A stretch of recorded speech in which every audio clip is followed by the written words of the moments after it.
सैयदना मखदूम अशरफ जहांगीर समनानी, आप जब सफर करके हिंदुस्तान की सरजमीन पर आए तो जौनपुर के मुजाफात में एक शहर था, मैं उसका नाम यहाँ नहीं लेना चाहता इसलिए कि शहर का नाम लो तो कुछ लोग नाराज होते हैं, क्योंकि हमें तमाम शहरों में जाना पड़ता है, तो कई जब वो ऐप से किसी शहर का नाम ले लो तो लोग थोड़ा सा नाराज हो जाते हैं। तो मखदूम साहब वहां पहुंचे तो मखदूम साहब पर वहां के उलमाए ज़वाहिर ने यह हुक्म लगाया कि ये मखदूम साहब जो है यानी अशरफ जहांगीर जो है ये राफजी है, ये शिया है माअज़ल्लाह।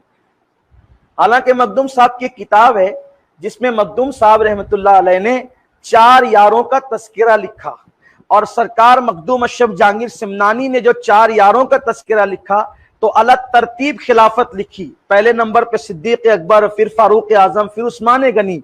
लेकिन जब हालांकि तरतीब से ही सीरत लिखी, लेकिन मौलाए कायनात का जब जिक्र किया तो सिद्दीक अकबर का जिक्र किया चंद सफात पर, फारूक आजम का जिक्र किया चंद सफात पर, उस्मान गनी का जिक्र किया चंद सफात पर, मौला की बात आई तो अपने दादा का जिक्र किया तो सफात के सफात भर दिए।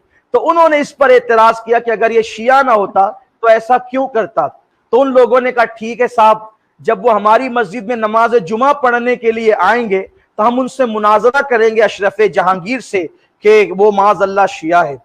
बहरहाल किसी मखदूम साहब के खादिम ने आके अर्ज किया, हुजूर जब आप जुमा पढ़ने के लिए जाएंगे तो आपसे मुनाजरा करेंगे, वो आप पे राफजियत का इल्जाम रखते हैं। मखदूम साहब ने फरमाया ठीक है मियाँ, जब जुमा आएगा तब देखा जाएगा। जुमा का दिन आया तो सुबह से इतनी बारिश हुई कि जो है वो जुमा पढ़ने के लिए ना इमाम जा सके ना अवाम जा सकी।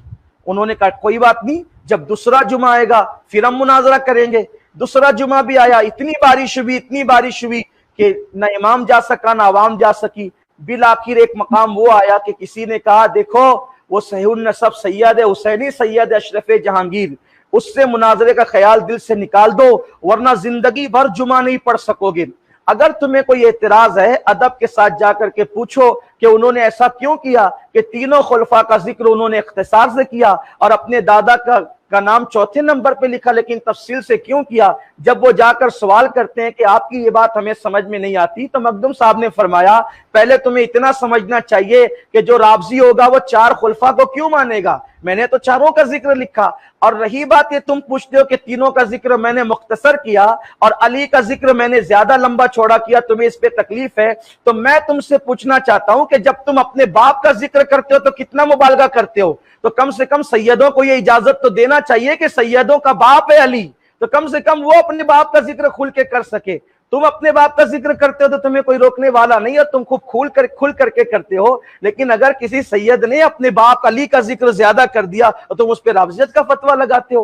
तो ये सरकार मखदूम अशरफ जहांगीर समनानी की जिंदगी में मैंने ये बात पढ़ी कि मौलाए कायनात का जिक्र आपने बहुत तफसील से फरमाया।